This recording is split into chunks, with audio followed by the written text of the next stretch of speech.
జై తెలంగాణ, జై కేసీఆర్. జై తెలంగాణ అంటే సగం మంది చేతులు అందరు ఎత్తాలి, రెండు చేతులు ఎత్తాలి. జై తెలంగాణ, జై కేసీఆర్.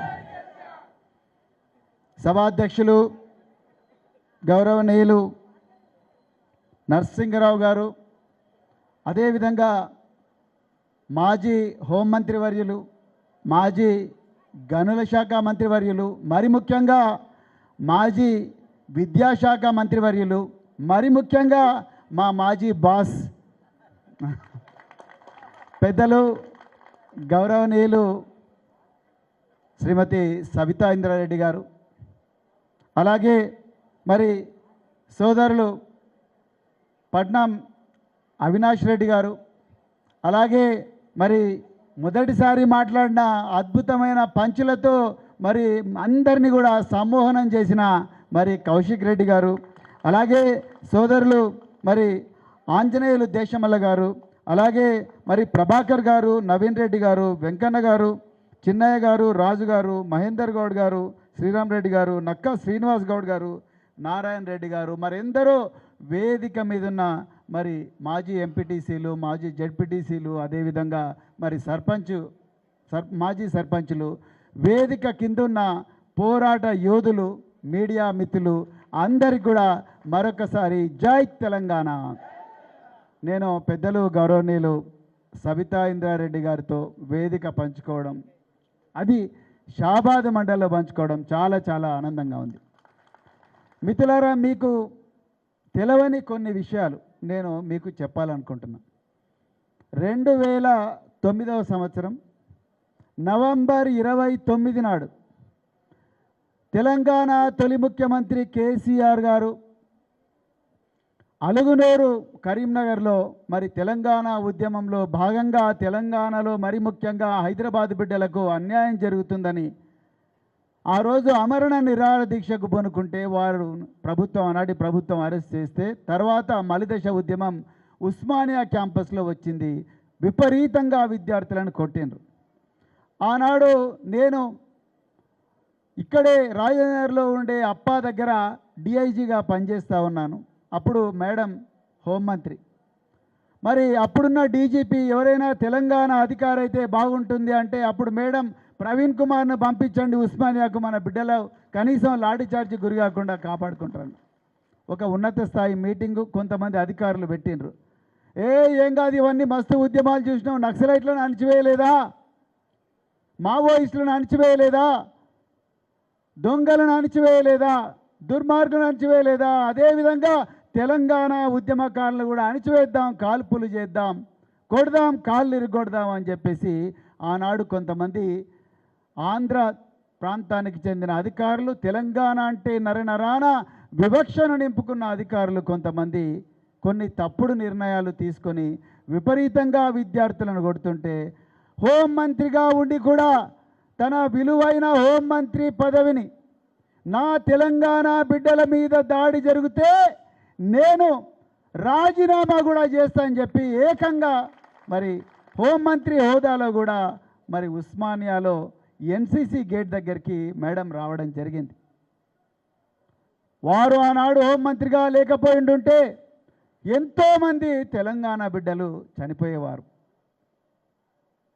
కానీ ఈరోజు వాళ్ళందరూ బతికి బయట కట్టడం కాకుండా వాళ్ళు గొప్ప గొప్ప నాయకులుగా అయినరు, మరి బాగా బతుకుతూ ఉన్నారు. అలాంటి గొప్ప వ్యక్తి ఈరోజు మన ప్రాంతంలో తెలంగాణలో గొప్ప మరి నాయకురాలుగా ఉండడం మనందరి అదృష్టం కూడా మిత్రులారా.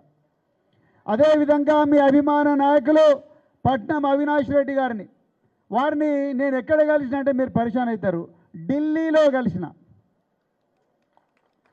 షాబాద్లో గెలవలేదు, హైదరాబాద్లో గెలవలేదు, ఢిల్లీలో కలిసిన. ఆయన ఏం చేస్తున్నాడండి, గిరిజన మహిళలకు వాళ్ళందరి పిల్లలకు పాలు సప్లై చేస్తున్నాడు, తిండి సప్లై చేస్తున్నాడు. ఎక్కడ? ఢిల్లీలో. ఎవరి ఇళ్లలో వాళ్ళు మంచిగా నెట్ఫ్లిక్స్లలో సినిమాలు చూసుకుంటా, సోఫాల మీద కూర్చుంటా, సాయంత్రం కాగానే 90 ml తాగుకుంటా కూర్చునే ఈ రోజుల్లో సారా కారా కూర, అవునా? అలాంటి పరిస్థితుల్లో కుటుంబాన్నంతా వదిలేసి 2000 కిలోమీటర్ల దూరంలో ఉండే ఢిల్లీలో లగచర్లలో ఇదే రేవంత్ రెడ్డి ప్రభుత్వం కిష్టుబాయి, సుశీల, జ్యోతి వీళ్ళందరూ గర్భిణీ స్త్రీగా ఉన్న జ్యోతి ఈరోజు ఢిల్లీకి పోయి వాళ్ళ గోస నేషనల్ హ్యూమన్ రైట్స్ కమిషన్కు చెప్పుకుందామని వస్తే వాళ్ళందరికీ అన్నం పెట్టి వాళ్ళందరినీ కంటికి రెప్పలా కాపాడుకున్న వ్యక్తి ఇవాళ మీ జడ్పీటీసీగా ఉన్నాడు అవినాష్ రెడ్డి గారు. మీరు నిజంగా చాలా చాలా అదృష్టవంతులు మిత్రులారా. మిత్రులారా, మరి కాళే యాదయ్య గారి గురించి దేశంలో ఆంజనేయర్ గారు మాట్లాడినారు. నిజంగా చాలా బాధ అనిపిస్తున్నది.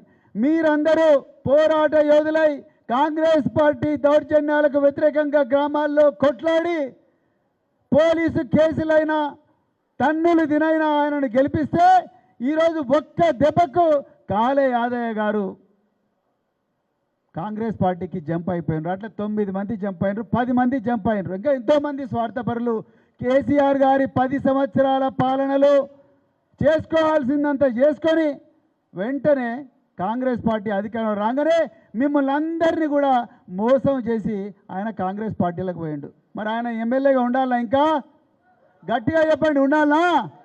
2 చేతులెత్తి చెప్పండి, కాళే యాదయ్య గారు ఎమ్మెల్యేగా ఉండాలా? యాదన్న దయచేసి రాజీనామా చేసి మళ్ళీ చేవేళ్ళకి వచ్చి నీ ముఖం చూపించు ఒకసారి. నేను ఓపెన్ చెప్తున్నా మిత్రులారా, మీరు ప్రాణాలకు తెగించి ఆయనను గెలిపించిండ్రు. ఆయన కేవలం ఆయన స్వార్థం కోసం ఇలా కాంగ్రెస్ పార్టీలకు పోయిండు. అయినా కూడా ఈరోజు ఇంతమంది ఏమీ ఆశించకుండా ఇక్కడికి వచ్చిందంటే మీరు నిజంగా గొప్ప వ్యక్తులు మిత్రులారా, చాలా చాలా గొప్ప వ్యక్తులు మిత్రులారా. ఇంతకుముందు ఒక వక్త మాట్లాడుతూ చెప్పిండు రేవంత్ రెడ్డి గురించి ఎంత చెప్పినా తక్కువే అన్నాడు. నిజంగా ఎంత చెప్పినా తక్కువనే, కానీ సమయం లేదు కాబట్టి నేను కొన్ని విషయాలు మాత్రం మీకు ముఖ్యమైన విషయాలు చెప్పాలి. మిత్రులారా, 2+2 కలిపితే ఎంత? గట్టిగా చెప్పుండ్రి. 4కు 4 కలిపితే ఎంత? 8కి 8 కలిపితే ఎంత? ఈ ప్రశ్నలకు కరెక్ట్గా జవాబిచ్చిన వాళ్ళకి ఎన్ని మార్కులు ఇస్తారు? 100కు 100 మార్కులు ఇస్తారు, అవునా కదా? 100కు 100 మార్కులు ఇస్తారు. కానీ Telangana public service commission Revanth Reddy ఆధ్వర్యంలో నడుస్తున్న ఈ సంస్థ ఆ పేపర్లు దిద్దడం కూడా చేతగాలే. ఇది వాస్తవం. ఎవరికైనా అక్క నవ్వుతా ఉన్నా చూడండి. అంటే ఈ చిన్న చిన్న ప్రశ్నలకు జవాబిచ్చిన పేపర్లను కూడా సరిగ్గా దిద్దలేని దద్దమ్మలు ఇలా రేవంత్ రెడ్డి ప్రభుత్వంలో ఉన్నారు. నిన్న నేను కేటీఆర్ గారి ఆదేశాల మేరకు దాసోజు శ్రవణ్ గారు మేము కొంతమంది నాయకులం అందరం కూడా తెలంగాణ పబ్లిక్ సర్వీస్ కమిషన్కి పోతే ఒక నిరుద్యోగి చెప్తున్నాడు, మీరు వినాలి, ఇది చాలా ముఖ్యమైన విషయం. ఈయన ఒక కాంగ్రెస్ నాయకుడికి ఫోన్ చేసి ఏంది సార్ మా పరిస్థితి అంటే ఆయన అన్నాడంట, చూడయ్యా ట్రాన్స్ఫర్కు 30 లక్షలు నడుస్తున్నది రేటు ఇప్పుడు కాంగ్రెస్ ప్రభుత్వంలో. షాబాద్ నుంచి పరిగి పోవాలంటే 30 లక్షలు, షాద్ నగర్ నుంచి హైదరాబాద్ రావాలంటే 30 లక్షలు, మహబూబ్ నగర్ నుంచి గాంధీనగర్కు రావాలంటే 30 లక్షలు లంచం ఇస్తేనే ట్రాన్స్ఫర్ చేస్తాం. నువ్వు ఏకంగా డిప్యూటీ కలెక్టరు డిప్యూటీ ఎస్పీ ఉద్యోగం అడిగితే 30 లక్షలు ఎటు సరిపోతాయి? 3 కోట్లు ఇస్తేనే నీకు ఉద్యోగం ఇస్తా అన్నాడంట. బాబు నీ పేరు చెప్పండి. వద్దు సార్ నా పేరు చెప్తే ఇప్పుడు రేవంత్ రెడ్డి మక్కలు ఎరగదని నన్ను చంపేస్తాడు అన్నాడు. 563 పోస్టులు మీరు లెక్క పెట్టిన 3 కోట్లతోనంటే 1700 కోట్ల రూపాయల కుంభకోణం మిత్రులారా. ఇది అమ్మల పుస్తెలు తాకట్టు పెట్టి ఇల్లును గిరివి పెట్టి ఊర్లల్లో బస్తా బియ్యాన్ని భుజానేసుకొని బస్సులో వేసుకొని అగ్గి పెట్టే లాంటి ఇళ్లల్లో మన బిడ్డలు మా అవ్వ కూలి కష్టం చేసింది, మా తాత అదే కాయ కష్టం చేసిండు, మా ఇల్లు గూనె పెంకుటిల్లు ఇదే షాబాదు బండలు వేసుకొని కురుస్తున్న ఇళ్ళలో బతుకుతున్నాం. నేనన్నా చిన్న కానిస్టేబుల్ అవుతా, ఒక ఆఫీసర్ అవుతా, నా వల్ల మా కుటుంబానికి గౌరవం వస్తుంది, కొంచెం ఆమ్దాని వస్తుంది, జీతం వస్తుంది అని చెప్పి ఎంతోమంది లక్షలాది మంది బిడ్డలు ఇలా హైదరాబాద్ నగరంలో చదువుకుంటుంటే వాళ్ళు రాసిన పరీక్షల పేపర్లు కూడా దిద్దలేని దద్దమ్మల ప్రభుత్వం రేవంత్ రెడ్డి ప్రభుత్వం మిత్రులారా. ఇలా వాళ్ళందరూ హైకోర్టుకు పోయినరు. హైకోర్టు ఏమన్నది? ఒక్కటే మాట చెప్పింది, మీకు ఇన్ని వందల లక్షల రూపాయల జీతాలు ఇస్తున్నాము, మీకు ఏసీ రూములు ఇస్తున్నాము, ఏసీ కార్లు ఇస్తున్నాము, ఉప్పు కొన్నా, పప్పు కొన్నా, నూనె కొన్నా, ఏం కొన్నా కూడా ఈ ప్రజలు పన్నుల రూపంలో మీకు జీతాలు ఇస్తుంటే వాళ్ళ పిల్లల ప్రశ్నాపత్రాలు కూడా దిద్దలేని దద్దమ్మలు ఎట్లయినరు మీరు అని చెప్పి హైకోర్టు మొట్టుకాయలు వేసింది. మిత్రులారా, ఒక్కొక్క పోస్టుకు 3 కోట్ల రూపాయలంటే మీరు ఆలోచించండి. ఇంత ఘోరం ఉంటుందా ఎప్పుడన్నా? మీరు ఒక్కసారి ఆలోచించాలి. మిత్రులారా, యూరియా గురించి మాట్లాడుతూ ఉన్నారు. యూరియా బీజేపీ వాళ్ళేమో మేము 9 లక్షల టన్నుల యూరియా పంపించినామంటారు. కాంగ్రెస్ వాళ్ళేమో మాకు 6 లక్షలే వచ్చిందంటారు. నిజానికి ఆ వచ్చిన 6 లక్షలన్నా చక్కగా పంపించినారు అంటే లేదు. మిత్రులారా, నిజానికి మీ అందరికీ యూరియా ఎందుకు ఇక్కడ షార్టేజ్ ఉన్నదంటే, మీరు కాంగ్రెస్ నాయకులు బీజేపీ నాయకుల ఇళ్లల్లో పోయి చూడండి, వాళ్ళ గోదాంలో పోయి చూడండి, బరాబర్ యూరియా ఉంటుంది. మీరు ఏ ఆఫీసర్ని అడిగినా చెప్తాడు ఎక్కడ ఉంది యూరియా.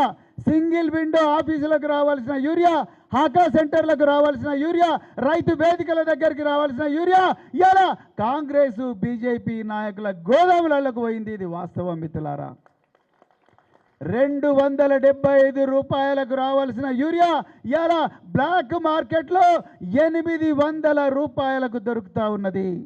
నేను నిన్నగాక మొన్న నేను సిర్పూర్ అడవులలో ఉన్నా. ఎందుకు పోయినా నేను సిర్పూర్కు? ఒక గిరిజన మహిళ 4 కాన్పులైనాయి, మంచిగానే కాన్పులైనాయి, ఆరోగ్యంగా ఉన్నది. 5వ కాన్పుకు అడవి ప్రాంతంలో ఉన్నది. 8 నెలల వరకు ఆశా వర్కర్ వచ్చి చెక్ చేసింది. పురిటి నొప్పులు వచ్చిన వెంటనే రాత్రి 11 గంటలకు విపరీతంగా వర్షం వస్తున్నది. వాగుల మీద బ్రిడ్జిలు లేవు. రేవంత్ రెడ్డి ప్రభుత్వము, కోమటిరెడ్డి వెంకటరెడ్డి మినిస్టర్ ఒక్క పైసా కూడా రోడ్లకు శాంక్షన్ చేస్తలేడు. వాగులు మొత్తం పొంగిపడుతున్నాయి. ఊర్లో ఒక చిన్న పాడుపడ్డ సుమో ఉంటే ఆ సుమోలో ఈ మహిళనేసి తీసుకపోతే కాగజ్ నగర్కి వచ్చే వరకు ఆమె చచ్చిపోయింది. ఆ పిల్లలు అందరు అనాథలైనరు. వాళ్ళను పరామర్శించడానికి ఒక ఎమ్మెల్యే రాలే, ఒక కలెక్టర్ రాలే, ఒక ఆఫీసర్ రాలే, ఒక డాక్టర్ రాలే. కేసీఆర్ గారి ప్రభుత్వంలో ఈ విధంగా జరగలేదు. మీ అందరు కూడా గుర్తుపెట్టుకోవాలి, ఈ విధంగా జరగలేదు. ఒక్క చావైనా వెంటనే అందరు ఉరికేటోళ్ళు, కార్లు మోటార్ సైకిల్ వేసుకొని.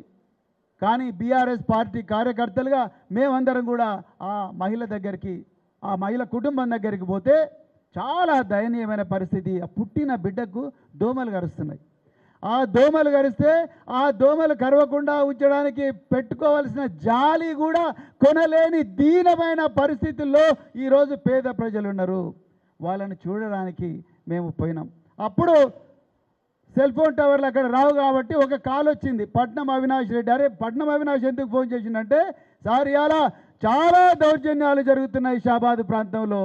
రేవంత్ రెడ్డి హోంమంత్రిగా ఉండి పోలీసులతో విపరీతంగా దౌర్జన్యకాండ చేస్తున్నాడు. మళ్ళొకసారి ఈ యుద్ధరంగంలోకి భారత రాష్ట్ర సమితి కార్యకర్తలను అందరినీ కూడా మేడం సబితా ఇంద్రారెడ్డి గారి నాయకత్వంలో మరొకసారి చైతన్యవంతం చేయాలి, యుద్ధానికి సిద్ధం చేయాలని చెప్పేసి ఆ రోజు నాకు కాల్ చేస్తే, పట్నం అవినాష్ రెడ్డి గురించి తెలుసు కాబట్టి మేము ఏ విధంగా అయితే ఆ ఆదివాసీ మహిళల గురించి పోరాడుతున్నామో అదేవిధంగా లగచర్లలో జ్యోతిబాయి, కిష్టుబాయి, సుశీల, అలాగే 60 మంది గిరిజన మహిళల గురించి ప్రాణ త్యాగానికి కూడా సిద్ధమైన ఒక నాయకుడు ఇలా అవినాష్ రెడ్డి ఉన్నాడు. కాబట్టి నేను ఇక్కడికి అంత దూరం నుంచి 500 కిలోమీటర్లు ప్రయాణం చేసి ఈరోజు రావడం జరిగింది. మిత్రులారా, యూరియాను దొంగిలిస్తున్నది వీళ్ళు. కాగజ్ నగర్లో రైతులందరూ రాస్తారోకో చేస్తున్నారు. మేము పోయినాం. ఏమైందంటే, సార్ యూరియా ఇస్తలేరు అన్నారు. చూస్తేనేమో 3 లారీలు ఉన్నాయి. ఏమయ్యా ఈ లారీలలో యూరియా ఉన్నది ఇవ్వండి అంటే, యూరియా కాదు సార్ అది బియ్యం అంటారు. ఈ టైంలో బియ్యం ఏంటి? ఇది బియ్యం టైమా? మీరు చూడండి, మన కళ్ళ ముందరనే యూరియా లారీలు దాచిపెట్టుకొని కాంగ్రెస్ పార్టీ నాయకులు, బీజేపీ నాయకులు ఎక్కడైతే సింగిల్ విండో డైరెక్టర్లుగా ఉన్నారో అక్కడికే లారీలు తరలించి రాత్రిపూట అవన్నీ కూడా వాళ్ళ పర్సనల్ గోదాంలకు తరలించి అక్కడి నుంచి ఫర్టిలైజర్ షాపుల ద్వారా బస్తాకు 700 నుంచి 800 అమ్ముకుంటున్నారు. మరి ఉండాలా ఈ ప్రభుత్వం? ఉండాలా? మిత్రులారా, కోడిగుడ్డు ఎంత మార్కెట్లో ఇప్పుడు? ఒక కోడిగుడ్డు 5 రూపాయలు 6 రూపాయలు ఉంటుంది. కేసీఆర్ గారు, మీరు జాగ్రత్తగా వినాలి, 10 లక్షల మంది పిల్లలు, మేడం విద్యాశాఖ మంత్రి కూడా పనిచేశారు. కేసీఆర్ గారి హయాంలో ఒక్కొక్క బిడ్డకు 60 గ్రాములున్న లావు గుడ్లు పెట్టాలని సాక్షాత్తు ముఖ్యమంత్రి మన పిల్లలు మటన్ ఎంత తినాలి, చికెన్ ఎంత తినాలి, గుడ్లు ఎట్లా అడుగు తినాలని చెప్పి నిర్ణయం చేసి ఆ రోజు డబ్బులు ఇచ్చి మమ్మల్ని అందరినీ కూడా పిల్లలకు మంచి తిండి పెట్టించిండు. ఇది వాస్తవం. 10 లక్షల మంది పిల్లలు. ఇవాళ రేవంత్ రెడ్డి ప్రభుత్వం ఏం చేసిందో చెప్తే మీరు ఇంకా వాళ్ళకి సచ్చినా ఓటేరు. కేసీఆర్ గారు గుడ్డు 60 గ్రాములు ఉండి లావు గుడ్లు పిల్లలకు పెట్టండి మంచిగా అవుతారంటే, రేవంత్ రెడ్డి గుడ్డును 42 గ్రాములు ఉంటే చాలన్నాడు. చిన్న గుడ్లు అయినా పర్వాలేదా అన్నాడు. కేసీఆర్ గారి టైంలో కాంట్రాక్టర్లకు చెప్పి గుడ్డు పెద్దదైనా ధర తక్కువ ఉండాలని చెప్పిండు. రేవంత్ రెడ్డి ఏమన్నాడు, గుడ్డు చిన్నదైనా పర్వాలేదు కానీ 7 రూపాయలు ఇవ్వండి, ధర ఎక్కువ పెట్టండి అన్నాడు. అంటే ఈ గుడ్లన్నీ 32, 34 జిల్లాల్లో గుడ్లను అమ్ముకుంటే దాదాపు 660 కోట్ల కుంభకోణం. ఒక్కరు కూడా మాట్లాడతలేరు. అంటే మన పిల్లలు తినే గుడ్లను కూడా వదలలే. శనగలు మార్కెట్లో ఎంతకు దొరుకుతాయి? 89 రూపాయలు కిలో. రేవంత్ రెడ్డి ప్రభుత్వంలో ఎంత రేటు ఫిక్స్ చేసిండ్రు? 457 రూపాయలు. 89 రూపాయలకి ఇక్కడనే షాబాద్ మార్కెట్లో పోయి కేజీ శనగలు 89 రూపాయలు. రేవంత్ రెడ్డి 457 రూపాయలు కిలోని పెట్టిండు. ఎవరికి పోతున్నాయి ఈ డబ్బులన్నీ? ఎవరికి పోతాయి? కాంగ్రెస్ నాయకులకు పోతాయి. అక్కడి నుంచి మూటలన్నీ ఢిల్లీకి పోతాయి. ఈ విషయాలు మీరు చెప్పాలి. మిత్రులారా, కాళేశ్వరం ప్రాజెక్ట్ అని ఇంతకుముందు ఒక వక్త మాట్లాడిండు. మిత్రులారా, ప్రాజెక్టు కూలిపోలేదు, బాంబులతో కూల్చే ప్రయత్నం చేసిందని మేము కొన్ని ఆధారాలతో చెప్పినాం. ఇది గ్రామాలలో ప్రజలకు తెలవాలి. లక్షలాది ఎకరాలకు నీళ్ళు ఇచ్చే కాళేశ్వరం, ప్రపంచంలోనే అత్యంత పేరెనికగన్న కాళేశ్వరం, ఆంధ్ర ప్రాంతం వాళ్ళందరూ కూడా మన గోదావరి జలాలన్నీ కూడా మన కళ్ళ ముందరనే దోచుకొని పోతుంటే కేసీఆర్ గారు ప్రాణ త్యాగానికైనా సిద్ధమై తెలంగాణ తీసుకొచ్చి కాళేశ్వరం ప్రాజెక్టును 24 నెలల్లోనే గొప్ప ప్రాజెక్టును కడితే దాన్ని 21 అక్టోబర్ సాయంత్రం 6:30 చిన్న బాంబులు పెట్టి పేల్చే ప్రయత్నం చేసిందనే అనుమానం మేము మొదటి నుంచి చెప్పినాం. ఆ రోజు ఇంజనీర్, అక్కడున్న ఇంజనీరు సాయంత్రం 6:30 పెద్ద ఎత్తున పేలుళ్ళు వచ్చినాయి. దీని వెనుక ఎవరో అపరిచిత వ్యక్తులు ఉన్నారని పోలీసు కంప్లైంట్ ఇస్తే మహదేవ్పూర్ పోలీసు వాళ్ళు 174వ నెంబర్తోని ఒక క్రైమ్ బుక్ చేసిండ్రు. ఇంతవరకు ఆ పోలీసు వాళ్ళు ఆ ఇన్వెస్టిగేషన్ చేయలేదు. మరి పోలీసు వాళ్ళు ఏం చేస్తున్నారండి? మీరు ఇంకొక గమ్మత్తైన విషయం చెప్తా. మొన్న హైదరాబాదు మహానగరంలో 12,000 కోట్ల విలువైన మాదక ద్రవ్యాలు, మన ఊర్లలో గంజాయి అంటే తెలుసు కదా, తెలుసా? ఉందా మన ఊర్లలో గంజాయి? గట్టిగా చెప్పు, ఉందా లేదా? నిజం చెప్పుర్రి. 90 ml ఉందా? గంజాయి కన్నా 10 ఇంతలు పవర్ఫుల్ అయిన మాదక ద్రవ్యాలు 12,000 కోట్ల రూపాయలు విలువైన మాదక ద్రవ్యాలను ఏ పోలీసు వాళ్ళు పట్టుకున్నారు? మహారాష్ట్ర పోలీసు వాళ్ళు పట్టుకున్నారు. తెలంగాణలో మహారాష్ట్రలో ఏం పని? మామూలుగా పట్టుకోలే వాళ్ళు. మీకు తెలుసా, నెల రోజుల పాటు పోలీసు వాళ్ళు కూలీల వేషం వేసుకొని వచ్చి చెర్లపల్లిలో ఫ్యాక్టరీలో పండుకొని ఎక్కడెక్కడి నుంచి దీనికి ముడిసరికి వస్తుంది, ఎవడెవడు ఈ డ్రగ్స్ తీసుకుంటున్నారని చేస్తే మన పోలీసు వాళ్ళు మంచిగా నిద్రపోయినరు. నిద్రపోలే బీఆర్ఎస్ఎల్ మీద కేసులు పెడుతున్నారు, కేటీఆర్ మీద కేసులు పెడుతున్నారు, హరీష్ రావు గారి మీద కేసులు పెడుతున్నారు, ఎంతోమంది బీఆర్ఎస్ నాయకుల మీద కేసులు పెడుతున్నారు. మీరు ఆలోచించండి మిత్రులారా, ఇంత దౌర్జన్యం నడుస్తూ ఉన్నది. పక్క రాష్ట్రం వాడు వచ్చి మన రాష్ట్రంలో మరి పోలీసింగ్ చేస్తున్నాడంటే మన వాళ్ళు ఏం చేస్తున్నారు? సో మిత్రులారా, నేను మీకు చెప్పాలనుకున్నది ఏంటంటే, మీరే నిజమైన కార్యకర్తలు. ఇవాళ గ్రామీణ ప్రాంతాలకు పోవాలి. తిండి లేకపోయినా గులాబీ జెండా పట్టుకొని కేసీఆర్ గారి కలలన్నీ నిజం కావాలని ఎన్నో అవమానాలున్నా, ఎన్నో ఈసడింపులున్నా మీరు గ్రామీణ ప్రాంతాల్లో తిరుగుతున్నారు. మీరే నిజమైన సైనికులు మిత్రులారా. ఎన్ని పోలీసు కేసులున్నా, ఎన్నోసార్లు జైలుకు పంపించిన మొన్ననే నల్లబాలనే ఒక బీఆర్ఎస్ సోషల్ మీడియా కార్యకర్తను తల్లి పక్కన కూర్చొని అన్నం తింటుంటే ఆ అన్నం ప్లేటును తన్ని పోలీసు వాళ్ళు ఈడ్చుకుంటూ పోయి కరీంనగర్ జైల్లో పడేసిండ్రు. 16 రోజులున్నాడు ఆ తమ్ముడు. లోపల 100కు 70 మంది బీఆర్ఎస్ కార్యకర్తలే జైల్లో ఉన్నారంట. ఇంకా మీరు ఆలోచించండి ఎంత దయనీయమైన పరిస్థితి ఉన్నదో. అందుకొరకు మిత్రులారా, మీ అందరికీ చివరిగా నేను ఒక్కటే రిక్వెస్ట్ చేస్తున్నా. చెప్పడానికి చాలా ఉన్నాయి రేవంత్ రెడ్డి గారి దుర్మార్గాలు. కానీ మీరందరూ కూడా నిజమైన కార్యకర్తలుగా, నిజమైన సైనికులుగా గ్రామ గ్రామాన గల్లి గల్లిన ప్రతిరోజు ఉదయం ఒకసారి సాయంత్రం ఒకసారి ఓటర్ లిస్టు పట్టుకొని కనీసం 10 మంది కన్నా ఈ ప్రభుత్వం చేస్తున్న దుర్మార్గాలు చెప్పాలి. 105 మంది పిల్లలు చచ్చిపోయినరమ్మా. చదువుకోవడానికి స్కూళ్ళకు పోయిన 105 మంది పిల్లలు చనిపోయినరు. వాళ్ళ ఇళ్ళకు ఒక్క రోజు కూడా ముఖ్యమంత్రి గారు పోలేదు. ఆయనే విద్యాశాఖ మంత్రి. 105 మంది పిల్లలు చనిపోయినరు. పిల్లల పరిస్థితి అత్యంత దయనీయంగా ఉన్నది.